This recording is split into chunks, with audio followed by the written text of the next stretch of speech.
अस्सलाम वालेकुम रहमतुल्लाहि व बरकातुहू।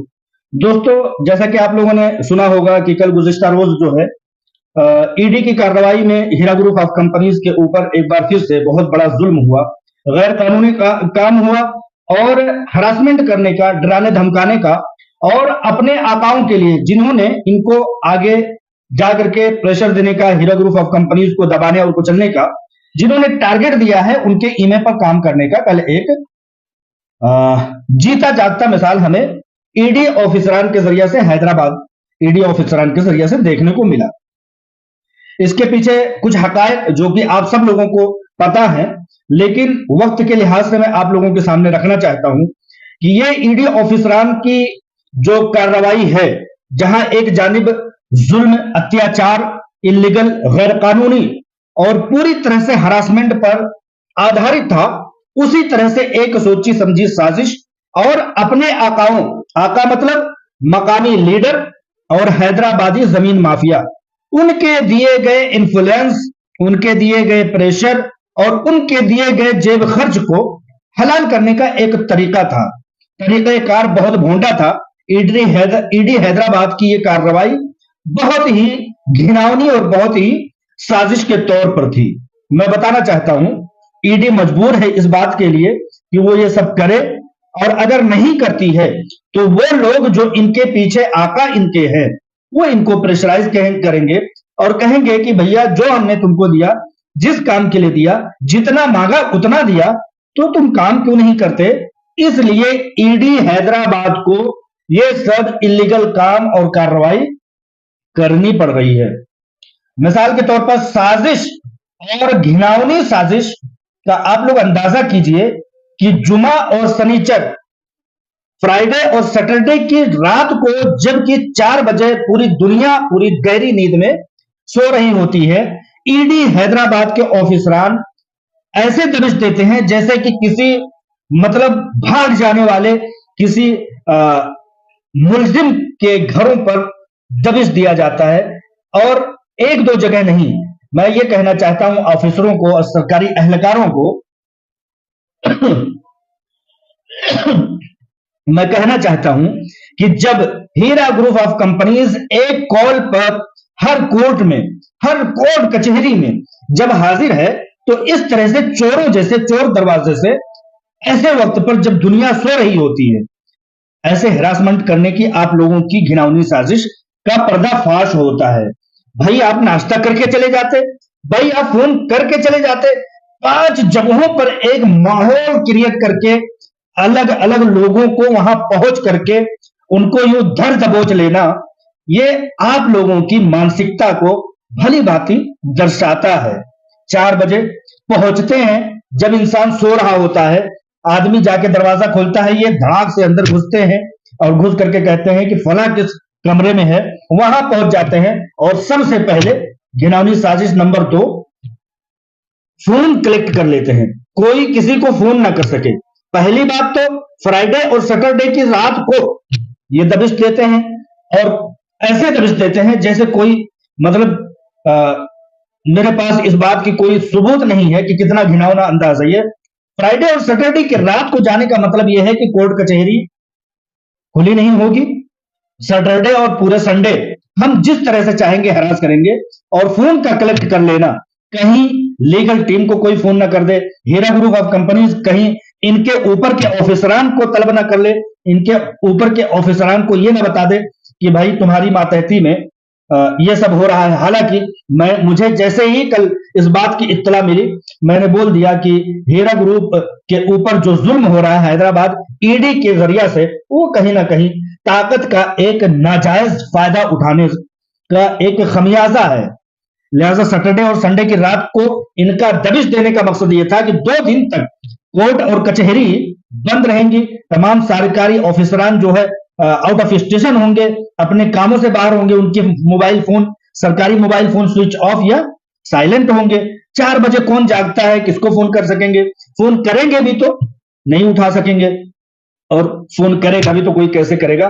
पहुंच करके आप जो है सबके मोबाइल कैप्चर कर लेते हो। आप ऑफिसरान हो, सरकारी ऑफिसरान, आपकी एक जवाबदारी पर, एक कॉल पर खास तौर से हीरा ग्रुप ऑफ कंपनीज और उसकी सीईओ आलमा डॉक्टर नोएरा शेख एक कॉल पर पहुंचती हैं और कहती हैं को कौन सा कागज चाहिए आप बताइए, हम आपके सामने रखने के लिए तैयार हैं। लेकिन आप लोगों की मंशा को दर्शाता हुआ ये आप लोगों का कदम 4 बजे रात की सुबह को भोर में, बल्कि भोर से भी कबल आप लोगों का यूं दबिश देना कहीं ना कहीं एक ब्लड प्रेशर के मरीज को, एक हार्ट के मरीज को और एक आराम की जिंदगी में रहने वाले शख्स को एकदम से डरा देने और चौंका देने के अलावा और कुछ नहीं था। मैं कहता हूं कि ईडी ऑफिसरान को आखिर इतना कोर्ट कचहरी और इनके ऊपर के ऑफिसरान से इतना डर क्यों है?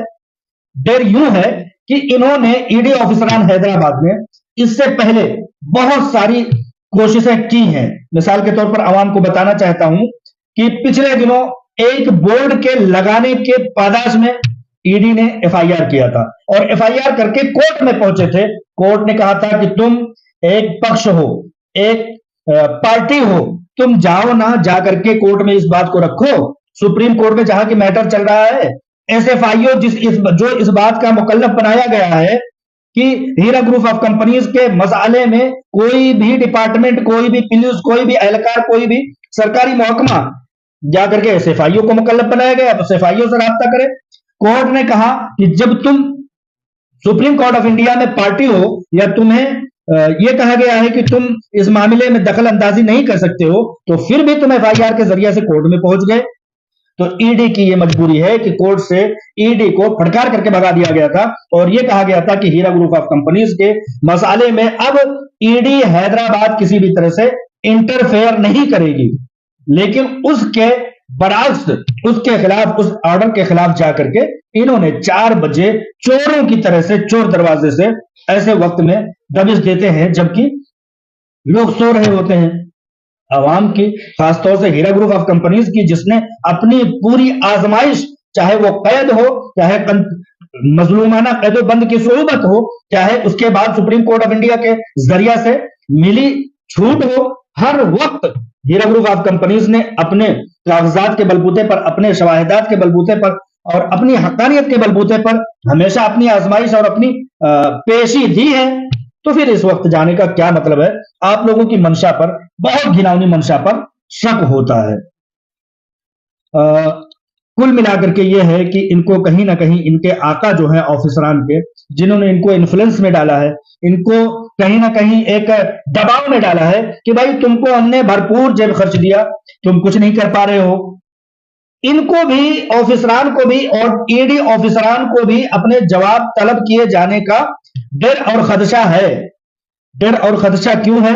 क्योंकि ईडी का अटैचमेंट होता है, ईडी का अटैचमेंट होता है, फिर भी हैदराबाद का माफिया, लैंड ग्राइबर, जमीन माफिया जो है वो 8 मंजिला बिल्डिंग बना लेता है। ईडी तो एक तरफ ये चाहती है कि हीरा ग्रुप ऑफ कंपनीज के लोग हीरा ग्रुप ऑफ कंपनीज की प्रॉपर्टी पर फायदा ना उठा सके, कोर्ट में एप्लीकेशन दाखिल करती है और कहती है कि मुकम्मल तरीके से हमारे अख्तियार में दिया जाए। भैया मुकम्मल तरीके से आपके अख्तियार में तो दिया गया था, लेकिन आपने सैयद अख्तर टोली चौकी से तो बड़ी बड़ी बिल्डिंगें बनवा ली ना आपके अटैचमेंट में। एक तरफ एक बोर्ड लगाया जाता है जमीनों की खरीदो फरोख्त के लिए और ईडी पहुंच जाती है एफआईआर करने और कोर्ट में पहुंच जाती है। एक तरफ 8 मंजिला बिल्डिंग, कई हजार स्क्वायर फीट पर 8 मंजिला बिल्डिंग बना ली जाती है। उस बिल्डिंग में बनाए गए पत्थरों में से एक, कंकरों में से एक, रेत के जर्रे में से एक जर्रा जो है ईडी की आंखों में नहीं खटकता। लेकिन अगर हीरा ग्रुप ऑफ कंपनीज अपनी जायदाद पर इस पार्ट का बोर्ड लगा लेता है कि इस जमीन को हम अदालत के हुक्म पर खरीदो फरोख्त के लिए पेश कर रहे हैं, तो उस पर एफआईआर हो जाता है। ईडी साहब हैदराबाद के, आप किस कदर जुल्म करोगे, कितना आंखों में धूल झोंकोगे, अपनी गलत ताकत का कितना इस्तेमाल करोगे, गलत इस्तेमाल करोगे अपनी ताकत का जो कि मुल्क ने दिया है, देश ने दिया है, उसका इस तरह से नाजायज सिर्फ 2 लोगों को खुश करने के लिए, हैदराबादी लीडर को और हैदराबादी जमीन माफिया को खुश करने के लिए इतनी बड़ी मतलब गलत कार्रवाई। 4 बजे आपका दाखिला, फोनों का छीन लेना, गाड़ियों का पर सीज लगा देना, मतलब क्या चाहते हो सर? किस डर और किस भ्रम में मुब्तला हो आप? क्यों इतना ज्यादा घबराए हुए हो? घबराने की बात आई तो मैं बता देना चाहता हूं, कल जब कार्रवाई की इत्तला मुझे मिली तो लीगल टीम को मैंने फोन किया, तो उधर से उन्होंने कहा कि देखिए ये लोग कब सुधरेंगे, अभी कल ही जो है हीरा ग्रुप ऑफ कंपनीज पर ईडी के जरिए से लगाए गए अटैचमेंट का वक्त मियाद मुकर्रर खत्म हो रहा था, लेकिन हीरा ग्रुप ऑफ कंपनीज की सीईओ के कहने पर जाकर के उस ऑर्डर पर स्टे लाया गया, जबकि ईडी ये चाहती थी कि इन जमीनों, इन जायदादों और इन तमाम तरह के मामलात को मुकम्मल तरह से हमारे अख्तियार में दे दी जाए। लेकिन लीगल टीम ने जाकर के ऑर्डर लिया कोर्ट से कि अभी भी हीरा ग्रुप ऑफ कंपनीज अपनी जायदादों को इस हालत में कि ईडी अटैचमेंट किए हुए इस्तेमाल में ला सकती है, इस्तेमाल में ला सकती है। इस चीज से बौखलाए हुए ये ईडी ऑफिसरान, जिन्होंने कल लगभग 24 घंटे तक जो सर्च ऑपरेशन किया है, डराने धमकाने की जो कोशिश की है, वो कुल मिलाकर के उसी ऑर्डर और उसी स्टे ऑर्डर से घबराए हुए, बौखलाए हुए, जहां जाते हुए ईडी साहब हैदराबाद आपको फटकार मिलती है, आपको जिल्लत मिलती है, आपको शर्मो हया है कि नहीं है? आपको इस बात की हया है नहीं कि देश में कानून की बालादस्ती के लिए आपको इतनी बड़ी पोस्ट पर नाफिज किया गया है? आप इस चीज को कब मानोगे? दो लोगों की खुशी के लिए, चंद इन्फ्लुएंस के चक्कर में आपने क्या क्या कर डाला और कितना जुल्म कर डाला। एक ही इंसान को कितना ज्यादा टार्चर करोगे, एक ही कंपनी को कितना ज्यादा सताओगे। हमें इस बात से आप लोगों पर बहुत रहम आता है कि आप लोगों की ऐसी क्या मजबूरी है। ख्वाजा मोइनुद्दीन नामी शख्स आलमा डॉक्टर नौरा शहर साहिबा की गैर मौजूदगी में ईडी के अटैचमेंट के बावजूद दाखिल होता है इनके फ्लैट में, इनके बंगले में, और वो बड़ी धड़ल्ले से रह रहा है। ईडी साहब, आप एक बोर्ड लगने पर एफआईआर करने पहुंच जाते हो। ये ख्वाजा मोइनुद्दीन नामी शख्स जो पहले पुलिस का एहलकार हुआ करता था करप्शन में, उसको बर्खास्त किया गया, अब हज कमेटी या वक्फ कमेटी का वो ऑफिसर बना हुआ था केसीआर के वक्त में। आज के वक्त में क्या है नहीं पता है। वो आपकी ईडी अटैचमेंट की हालत में दाखिल होता है और आज भी वो धड़ल्ले से रह रहा है। मैं कहता हूं कि अपने नाजायज, आपकी मातहती में हुए नाजायज कामों को छुपाने के लिए, आप अपने आकाओं को खुश करने के लिए किस हद तक जाओगे, ईडी ऑफिसरान किस हद तक जाएंगे। मुझे अफसोस होता है कि देश ने जो कानून और जो पावर आपको दिया है उसका गलत इस्तेमाल करके कहीं ना कहीं आप अवाम का दिल तोड़ते हो। देखिए, जुल्म कम कीजिए। जुल्म जब हद से बढ़ता है तो मजलूम की दुआ, मजलूम की आह जो है वो समझिए कि अर्श, रब्बे करीम के अर्श से टकराती है, और मजलूम की दुआ और रब्बे करीम के अर्श के दरमियान में कोई भी समझिए कि साया हायल नहीं होता, कोई भी पर्दा हायल नहीं होता। आप इस बात को समझिए। हर धर्म और हर मज़हब में इस बात को कहा गया है कि मत सताओ, किसी को जरूरत से ज्यादा मत सताओ, उसको कानून और कायदे के मुताबिक जाने दो। आप भी कानून और कायदे के मुताबिक आओ। आपको हर एक, आप इतने जुल्म के साथ गए, लेकिन आपको मुकम्मल तरीके से एचएस में गए, वहां पर जो भी हीरा ग्रुप ऑफ कंपनीज के एम्प्लॉयज हैं उनको आप धर दबोचते हो। दूसरे घर पर जाते हो, हीरा ग्रुप ऑफ कंपनीज के हेड ऑफिस पर जाते हो, ऐसे धर दबोचते हो। सुप्रीम कोर्ट में मैटर चल चुका है सर।